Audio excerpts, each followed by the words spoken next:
নমস্কার, রান্নাঘরে মহারানীতে তোমাদের সবাইকে স্বাগত। আজকে অনেকদিন পরে আবার তোমাদের সামনে চলে এলাম। আচ্ছা, প্রথমে দেখাবো আজকে মেথি শাকের ভর্তা। মেথি শাক এখন শীত চলে যাচ্ছে, মেথি শাক কিন্তু এরপরে আর পাওয়া যাবে না। মেথি শাকটা খুব ভালো করে কেটে ধুয়ে রেখে দিয়েছি। আর ভর্তা যেহেতু রসুন তো লাগবেই। প্রথমে দেখো কড়াইতে আমি সর্ষের তেল নিয়ে নিয়েছি। সর্ষের তেল না হলে কিন্তু ভর্তা ভালো লাগে না। এবার সর্ষের তেলটা গরম হয়ে গেছে, প্রথমে দিয়ে দিয়েছি মেথি শাকটা। মেথি শাকটা কিন্তু জলও ঝরিয়ে রেখেছি অনেকক্ষণ ধরে। এবার এটাকে আগে কিছুক্ষণ নাড়াচাড়া করে নেব। খুব ভালো করে কিন্তু নরম হয়ে যাওয়া পর্যন্ত আর কি, মানে জলটাও টেনে যাবে সেরকম অবস্থা অবধি কিন্তু এটাকে নাড়াচাড়া করে নেব। এর সাথে দিয়ে দিচ্ছি কয়েক কোয়া রসুন কুচি। রসুন যেহেতু আমার খুব বড় বড় সাইজ না, ছোট বলে একটু বেশি দিয়েছি। আচ্ছা, রসুন নিয়ে নিয়েছি। এরপর দিয়ে দিচ্ছি ওপর থেকে পেঁয়াজ কুচি। এখানে একটা মাঝারি সাইজের পেঁয়াজ কুচিয়ে নিয়েছি, দিয়ে দিয়েছি পেঁয়াজ কুচি। তার সঙ্গে দিয়ে দিয়েছি কাঁচা লঙ্কা, দুটো কাঁচা লঙ্কা দিয়ে দিয়েছি। এবার এটাকে যতক্ষণ না জল শুকাবে ততক্ষণ শুকাবো। জলটা অনেকটাই দেখো শুকিয়ে গেছে, শাকটা একদম অল্প হয়ে গেছে।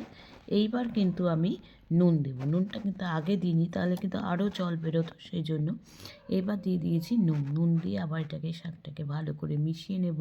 নিয়ে দেখো রসুন টসুন সব কিন্তু ভালো করে মানে নরম হয়ে গেছে, মানে ভাজাটা কিন্তু মোটামুটি হয়ে এসেছে। আচ্ছা, এটা কিন্তু আমার ভাজা হয়ে গেছে। এবার এটা গ্যাসটা বন্ধ করে দিয়েছি। আমি কিন্তু এবার এটাকে ঠান্ডা করে মিক্সিতে একটুখানি ঘুরিয়ে নেব, যাতে এটা পুরো মানে শাকটা যেহেতু ভর্তা হবে সেরকম অবস্থা অবধি বেটে নেব। আচ্ছা, আমার কিন্তু মেথি শাকটা বাটা হয়ে গেছে। এবার কড়াইতে আমি আবার তেল দিয়ে দিয়েছি, দিয়ে দিয়েছি এখানে একটু কালো জিরে ফোড়ন।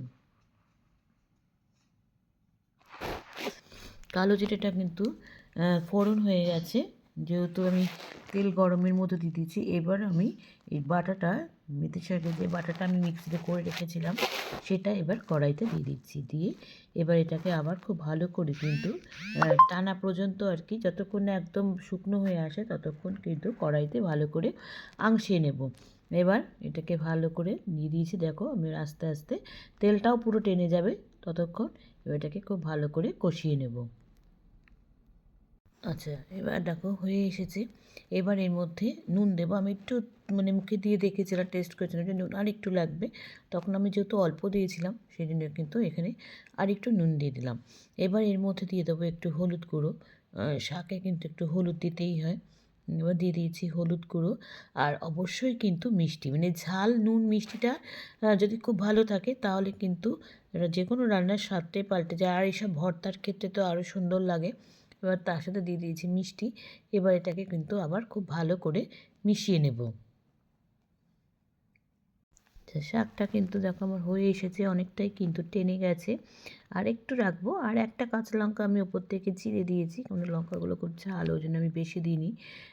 এবার এটাকে আবার একটু মিশিয়ে নিচ্ছি, নিয়ে এটা কিন্তু আমার হয়ে গেছে। দেখছি কড়াই থেকে ছেড়ে যাচ্ছে, তার মানে কিন্তু এটা একদম তৈরি। আচ্ছা, হয়ে গেছে আমার মেথি শাকের ভর্তা। এখনও পাওয়া যাচ্ছে, এভাবে কিন্তু একবার বানিয়ে বাড়িতে করে খেয়েও।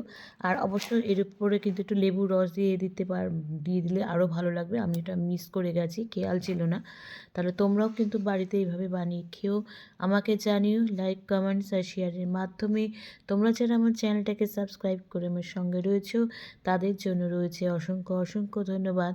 আর যারা করোনি তারা প্লিজ চ্যানেলটাকে সাবস্ক্রাইব করে আমার সঙ্গে থেকো। তোমরা সবাই সুস্থ থেকো, সাবধানে থেকো, ভালো থেকো। চলি, টাটা। দেখা হচ্ছে পরবর্তী নতুন কোনো রেসিপিতে তোমাদের সঙ্গে।